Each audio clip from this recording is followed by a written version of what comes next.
This time we'd like to welcome our players and head coach of Iowa. Iowa is going to bypass their opening statement, and we're going to open up right to questions for the student athletes. If you have a question, please raise your hand and please direct the question to a specific student athlete. So we'll take questions for the student athletes at this time. Over here, Howie on the right.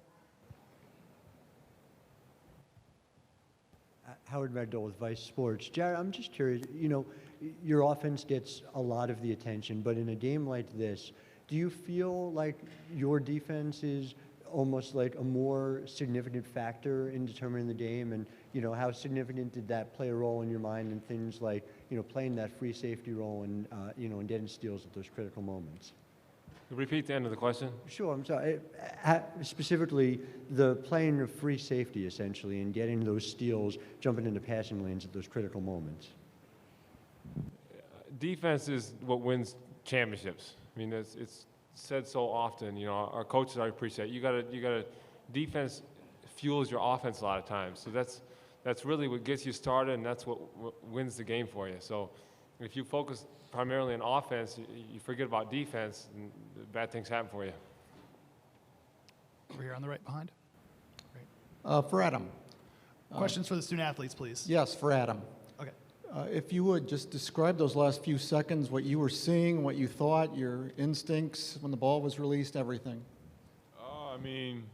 Coach always tells me to get on the glass every possession, so I knew that if Mike got a good look at it, and if it was a little long, I was going to be able to get the offensive rebound. I was fortunate enough to put it in.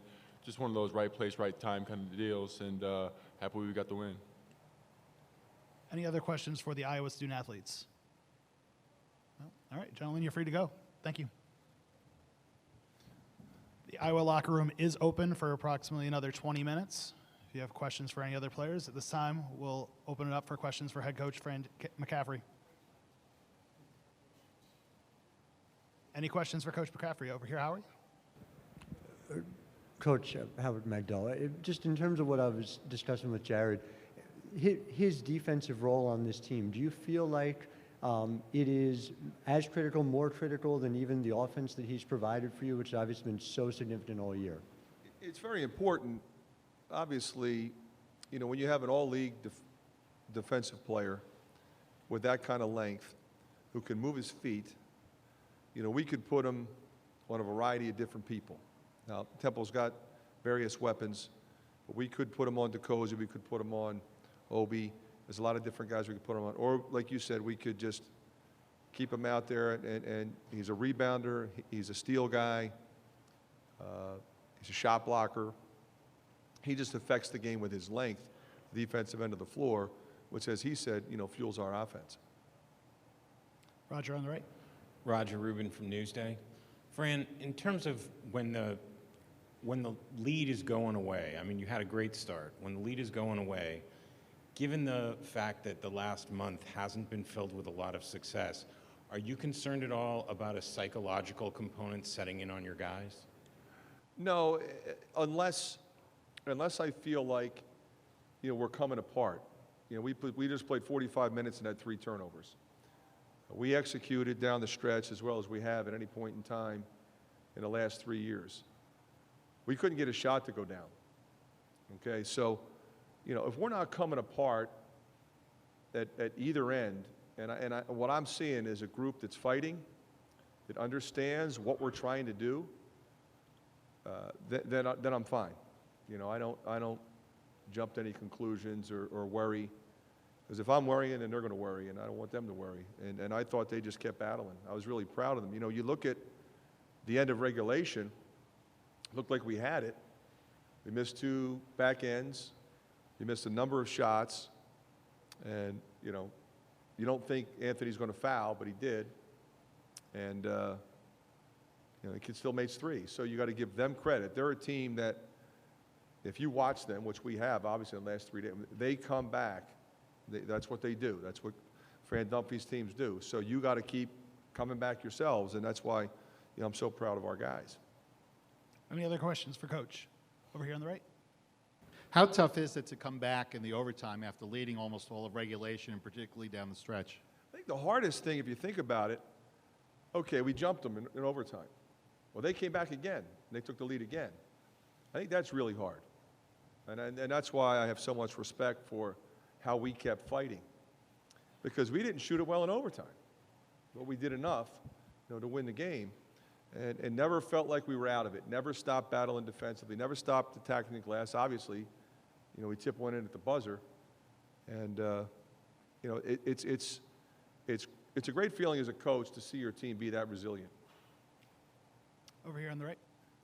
Frank, can you talk about the intensity of this game? These two teams just went at one another with every single amount of energy.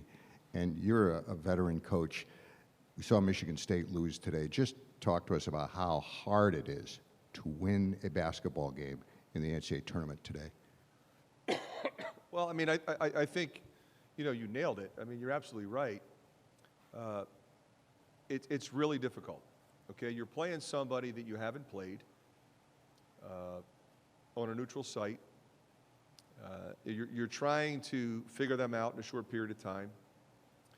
And, we have consistently watched them win close games, come back in the second half to win close games.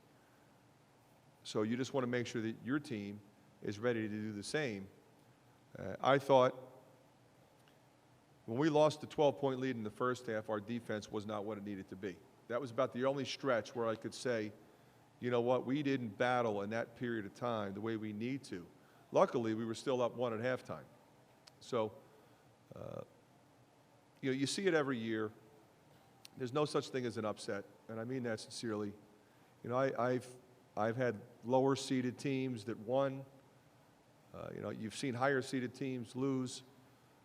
You have to be able to keep coming and understand that if anybody's going to advance, you're going to be in games like this one. You look at Providence last night. Okay, if they're going to keep going, you're going to win a game like that. We win at the buzzer. They won at the buzzer. Purdue loses in double overtime. Those things happen. So you have to make sure that you've got experienced guys that give your team a chance. And it was frustrating because we were running set plays that were creating shot opportunities that normally go in, and they didn't go in. So you give, Temple credit, and you give our guys credit. Roger on the right. Roger Rubin from Newsday. In terms of what you guys got for the last shot of overtime, was that pretty far away from what you had wanted to get? We had something different in mind, but what happened down the stretch, you can run any kind of picking action you want. They were switching everything. So when a team starts switching, we always say the X is on the O. Okay, so you have more space to drive the ball than you normally would. So you got to drive the ball. Now, the last thing you want to do is dribble the clock out. So Mike got a shot up. Now, they don't have time, because we took the shot at the right time, they don't have time to run it back down your throat. So we're sending everybody. And, so it worked. You drove it. Yeah, it wasn't what we designed, but Mike made the right play, and Woody made the right play. We have time for one more, Oni. Coach, what was going through your mind when you have a senior guard foul somebody on that three-point shot? Well, I felt bad for him. He wasn't trying to. Obviously, it wasn't the plan. Got to move on. Thank you very much. Thank you. Thanks, Coach.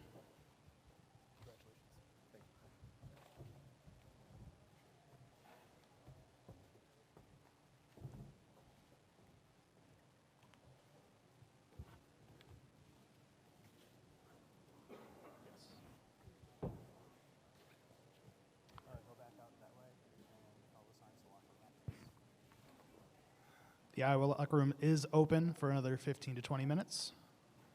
If you have any more questions for the student athletes.